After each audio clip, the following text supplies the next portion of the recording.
Hello दोस्तों, स्वागत है आपके अपने YouTube channel read speed knowledge में। और आज के इस वीडियो में हम देखेंगे महिला सशक्तिकरण। तो इसके अंतर्गत हम देखेंगे कि महिला सशक्तिकरण किसे कहते हैं या महिला सशक्तिकरण का अर्थ क्या है एवं महिला सशक्तिकरण के प्रकार। तो चलिए वीडियो शुरू करते हैं। वीडियो शुरू करने से पहले आपसे गुजारिश है कि चैनल पर यदि नए हैं तो चैनल को सब्सक्राइब कर लीजिए, बेल आइकन प्रेस कर लीजिए ताकि आने वाले वीडियो की हर एक नोटिफिकेशन सबसे पहले आप तक पहुंचे। तो चलिए वीडियो शुरू करते हैं और सबसे पहले देख लेते हैं महिला सशक्तिकरण का अर्थ क्या है या महिला सशक्तिकरण किसे कहते हैं। तो महिला सशक्तिकरण एक ऐसी प्रक्रिया है। महिला सशक्तिकरण क्या है? तो महिला सशक्तिकरण एक ऐसी प्रक्रिया है, एक ऐसा प्रोसेस है जिसमें महिलाएं शक्तिशाली बनती हैं, जिसमें स्त्रियां शक्तिशाली बनती हैं। शक्तिशाली बनने से ये तात्पर्य है कि वे अपने जीवन से जुड़े हुए सभी फैसले स्वयं ले सकती हैं। यहाँ पर शक्तिशाली बनाने का तात्पर्य ये नहीं है कि महिलाओं के हाथ में वेपन्स दे दिए जाएं, हथियार दे दिए जाएं, बम दे दिए जाएं, लाठी डंडे दे दिए जाएं, बल्कि यहाँ पर उनको शक्तिशाली बनाने का तात्पर्य ये है कि वे अपने जीवन से जुड़े हुए सभी फैसले स्वयं ले सकती हैं और बिना किसी दबाव के परिवार एवं समाज में अच्छे से रह सकती हैं।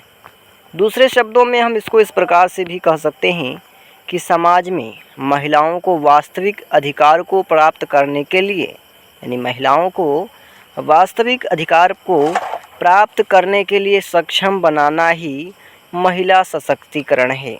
यानी कि समाज में महिलाओं को वास्तविक अधिकार, यानी महिलाओं के जो वास्तविक अधिकार हैं उस अधिकार को प्राप्त करने के लिए महिलाओं को सक्षम बनाना ही महिला सशक्तिकरण है। और अब इसके आगे देखेंगे महिला सशक्तिकरण के प्रकार।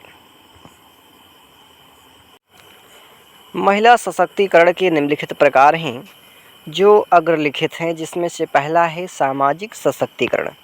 पहला क्या है? तो पहला है सामाजिक सशक्तिकरण।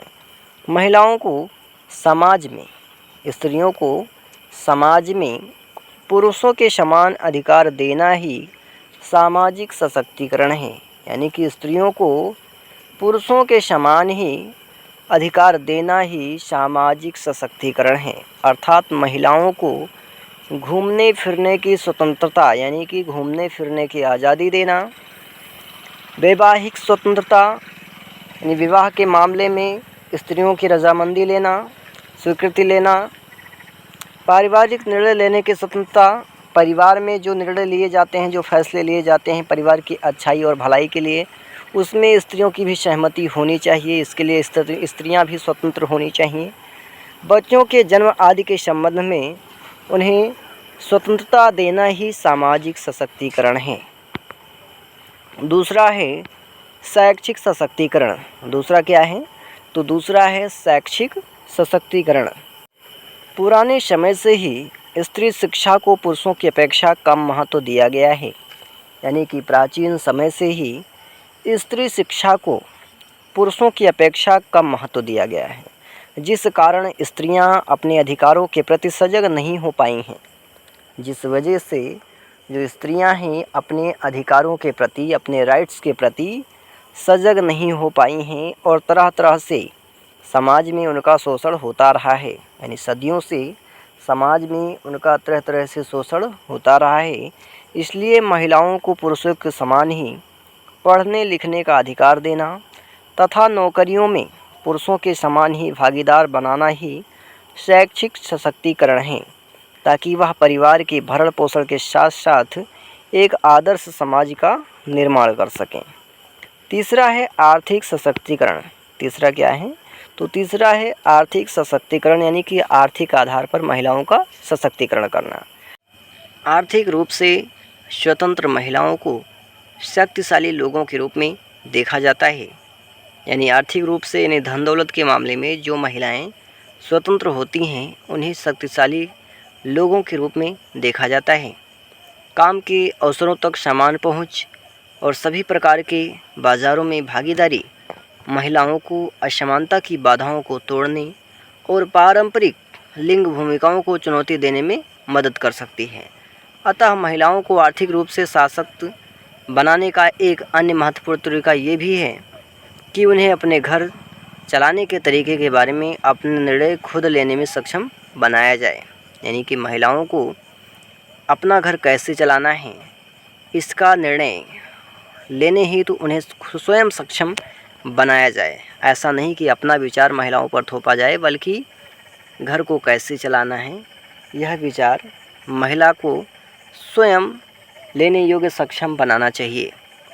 और महिलाओं के लिए अधिक रोजगार के अवसर पैदा करना चाहिए, क्योंकि ऐसा करने से देश में गरीबी भी कम हो सकती है।